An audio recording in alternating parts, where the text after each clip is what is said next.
Dans ce tutoriel, je vais vous montrer comment créer un système de sélection d'unités comme ceci, en glisser-déposer, qui va vous permettre donc de pouvoir sélectionner des unités qui se trouvent dans un rectangle de sélection. Et ensuite, à partir de là, vous aurez la possibilité de déplacer les unités que vous aurez sélectionnées là où vous le souhaitez, avec un système de navigation.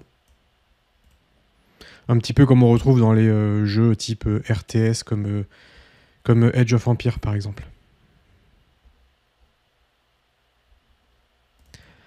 Alors pour pouvoir développer ce genre de système, on va partir sur un nouveau projet. Je vais créer un projet Universal 3D et je vais lancer la création. Bon, je vais essayer de faire un système très simple, mais malgré tout, cette fonctionnalité sera tout de même relativement complexe à développer. Je vais simplement réorganiser le projet. Comme ça, je vais faire clic droit, Create Folder, et je vais créer des scripts. Là, ce que je vous propose, c'est de créer vraiment une scène d'exemple. Donc je vais faire GameObject 3d'Object Plane. Ce plane, je vais l'agrandir. Je vais par exemple mettre une taille de 100 par 100.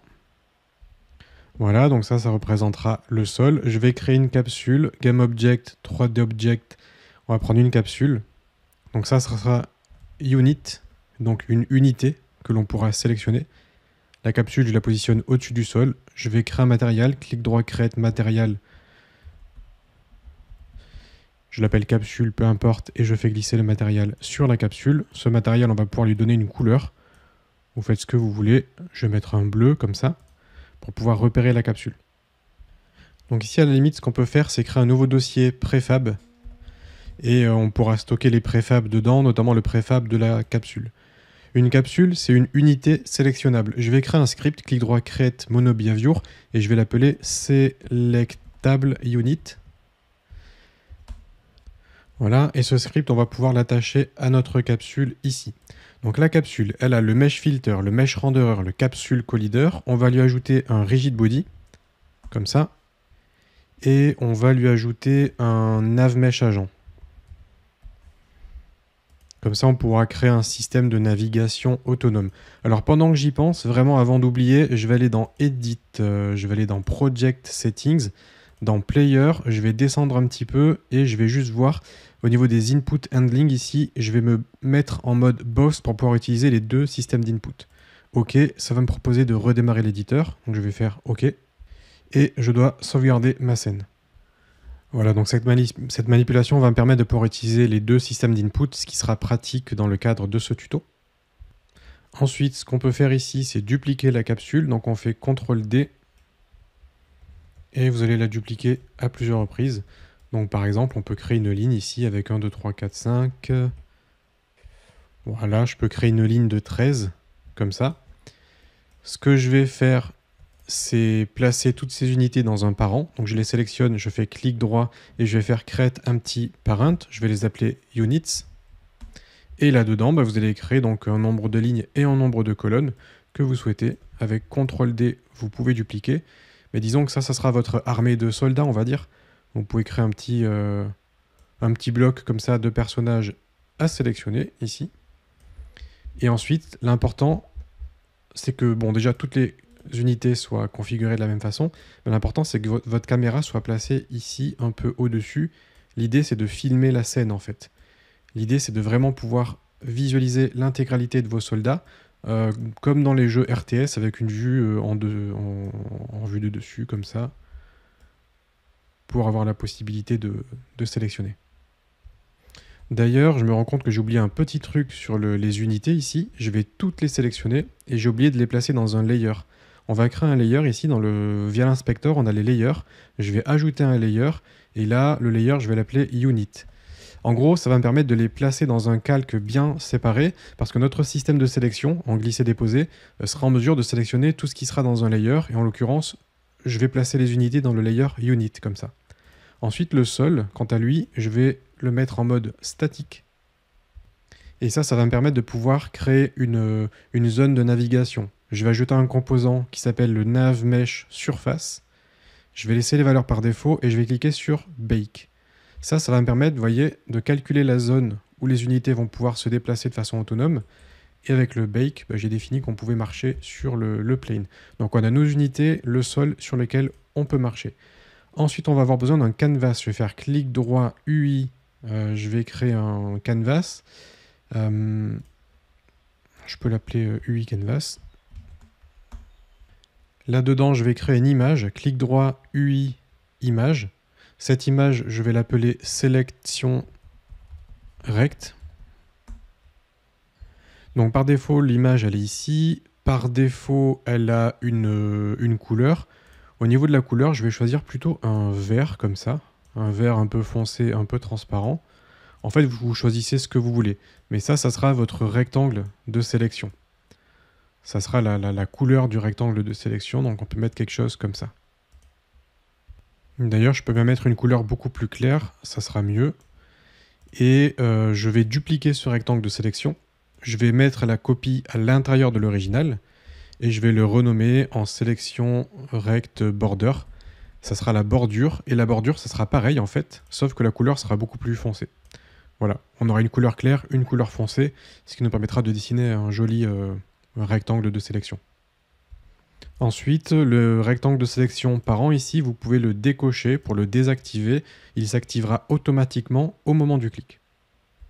Je vais avoir besoin d'un objet vide, clic droit, create empty, et je vais l'appeler sélection système. Donc ça, c'est vraiment tout le système de sélection. Là-dedans, je vais créer un objet vide, donc un autre objet vide, sélection rect. Ça, c'est ce qui va permettre de gérer le rectangle de sélection.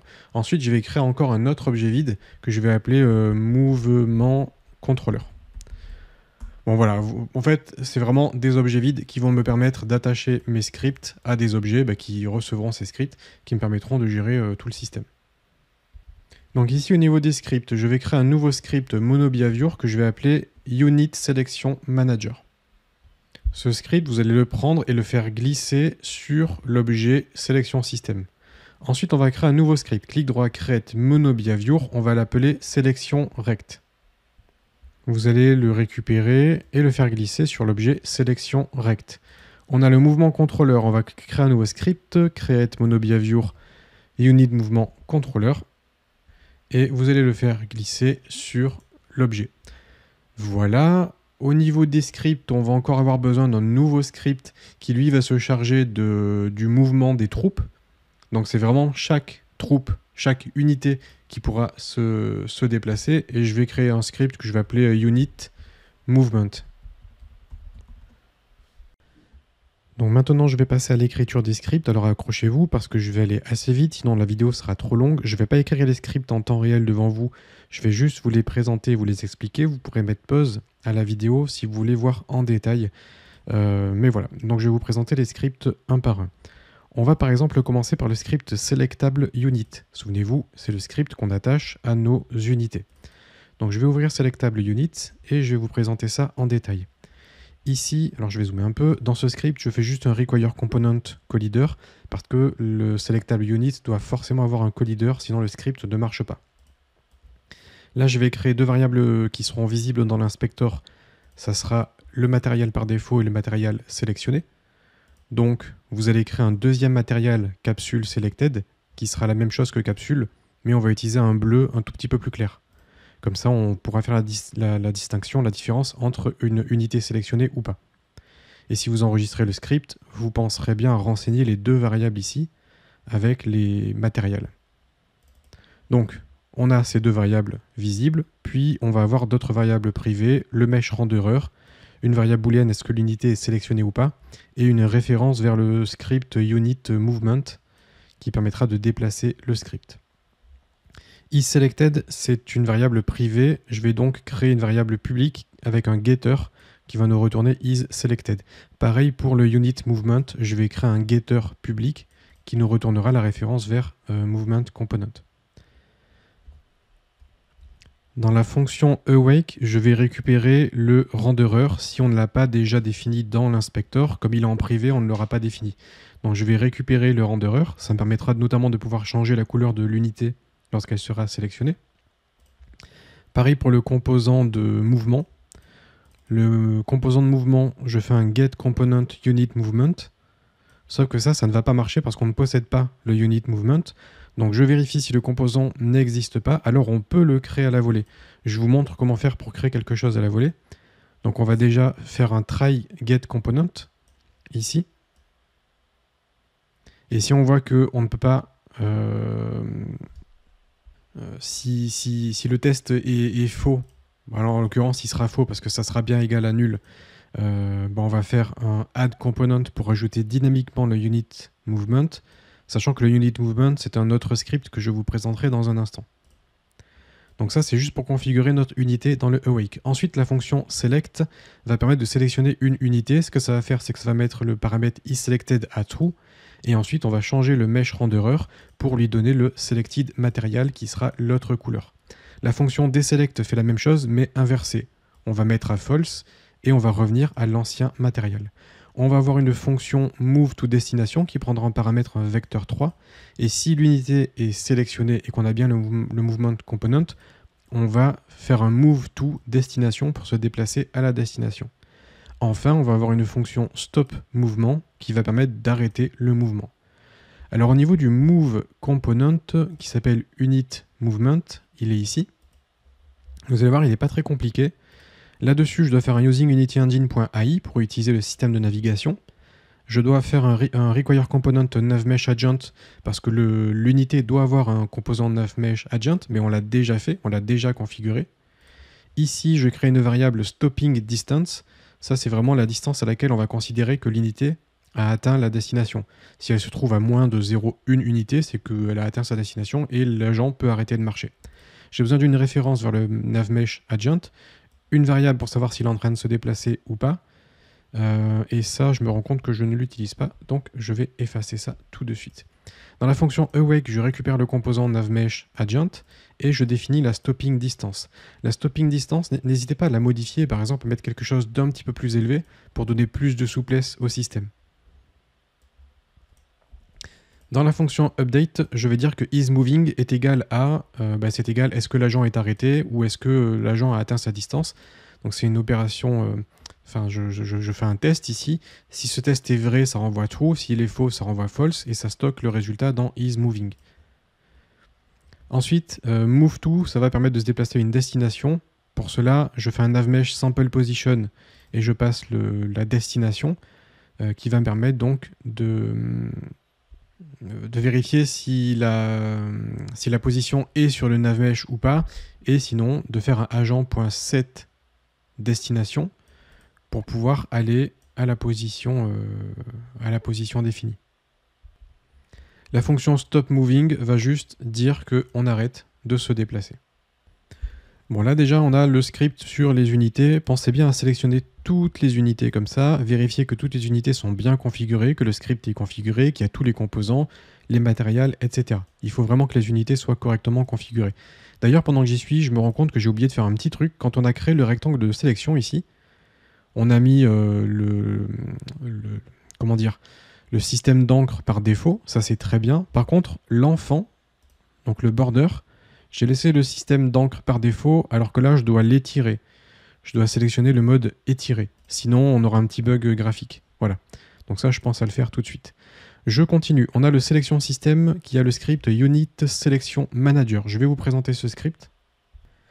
Donc là-dedans, qu'est-ce que je fais? Déjà, je fais un using system collection générique pour pouvoir utiliser les listes. Donc ça, c'est vraiment le script qui va permettre de gérer la sélection des unités. J'ai besoin d'avoir une référence vers la caméra parce qu'on va utiliser la caméra pour faire les raycasts, etc. pour voir ce que l'utilisateur sélectionne.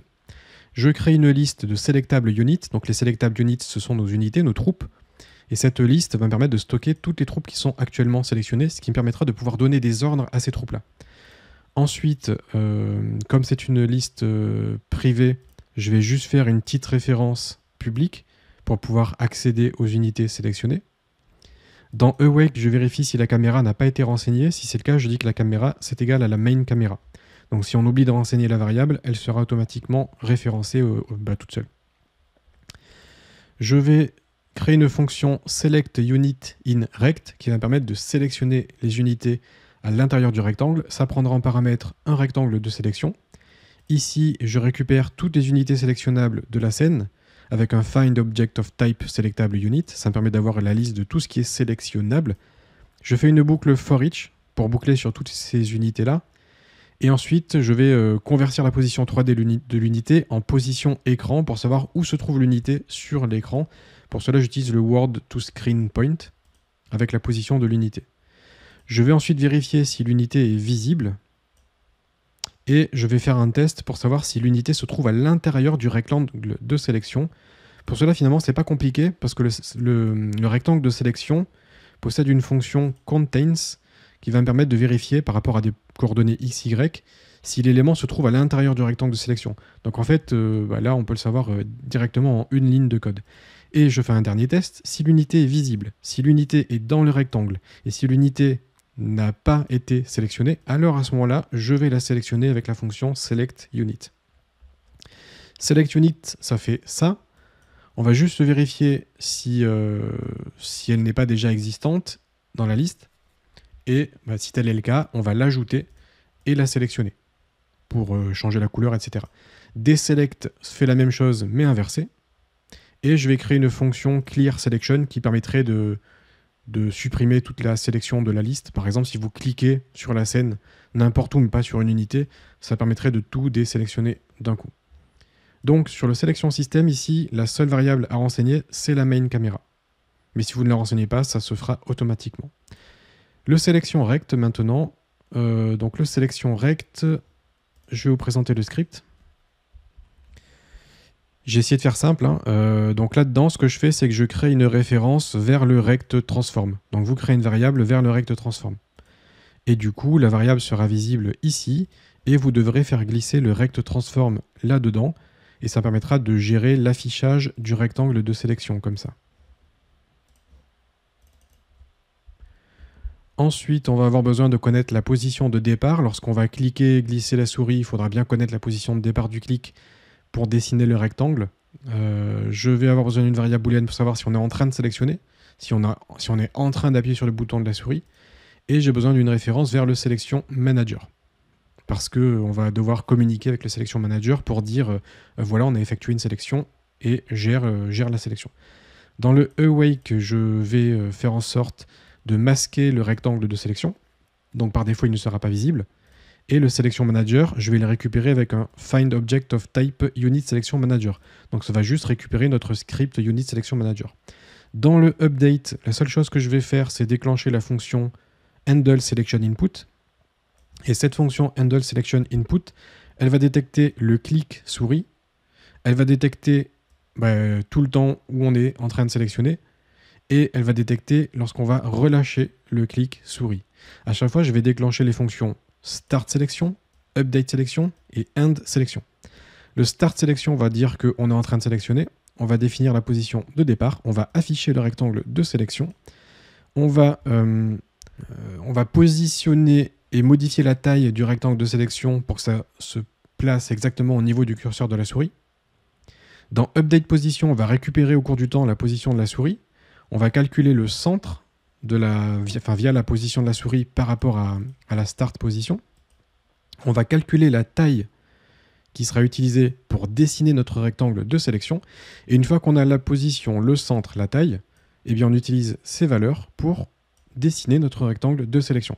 Dans le end sélection, on arrête de sélectionner, on masque le rectangle de sélection, puis on va sélectionner les unités ici en passant par le sélection manager. Ici, j'ai juste besoin d'une fonction getScreenSpaceSelectionRect qui va me permettre de récupérer donc le rectangle de sélection ici et de retourner ce rectangle de sélection. On a bientôt terminé. Je pense que je vous ai tout présenté. Il reste le Unit Movement Controller. Alors, Unit Movement Controller, c'est ce qui va permettre de gérer le mouvement des unités. Alors, je vous le présente directement ici. On aura quelques variables. On aura le Selection Manager. Il faudra faire glisser le Selection Manager ici. On aura besoin de la main caméra. Donc vous faites glisser la main caméra. Et on aura besoin de définir quel est le layer du sol. Alors je laisse défaut ici, parce que je n'ai pas changé le layer du sol, mais j'aurais pu créer un layer ground, ça aurait été plus propre. Mais là, le ground est dans le layer default. Donc je laisse default ici dans ma variable. Je double-clique pour vous présenter le script.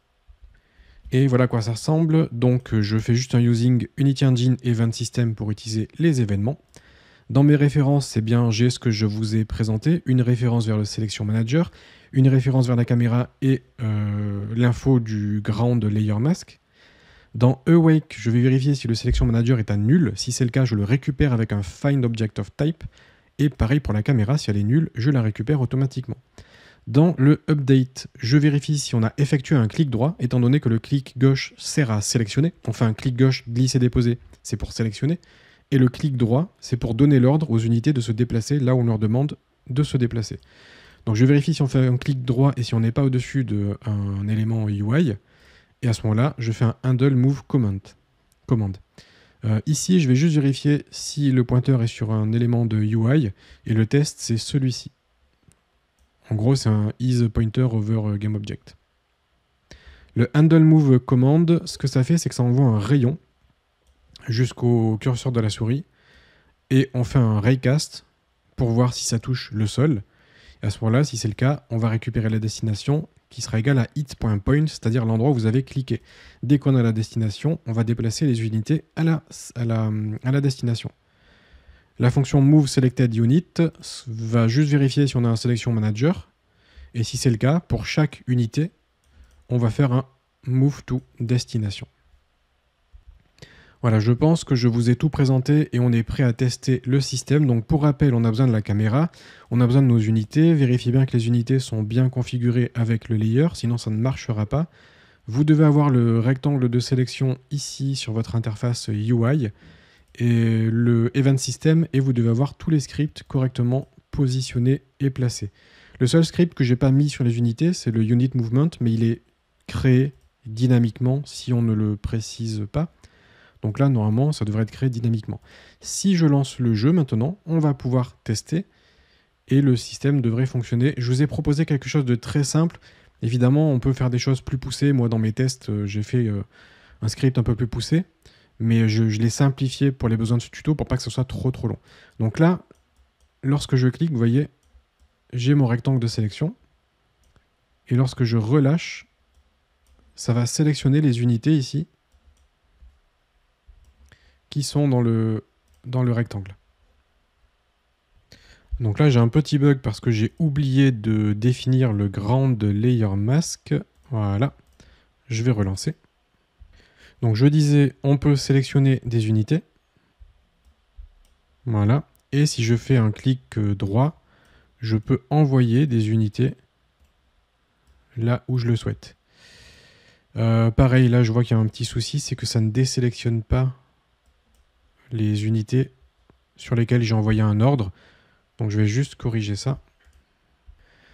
Je pense qu'on a juste besoin d'aller dans le Unit Selection Manager. Dans le Unit Selection Manager, on a la fonction Select Unit in Rect. Là, ce que je fais, c'est que je sélectionne toutes les unités. Par contre, je n'ai pas pensé à désélectionner. Donc ce que je vais faire juste avant de sélectionner, c'est que je vais désélectionner. Pour cela, je peux faire je peux vérifier si la touche Shift n'est pas enfoncée.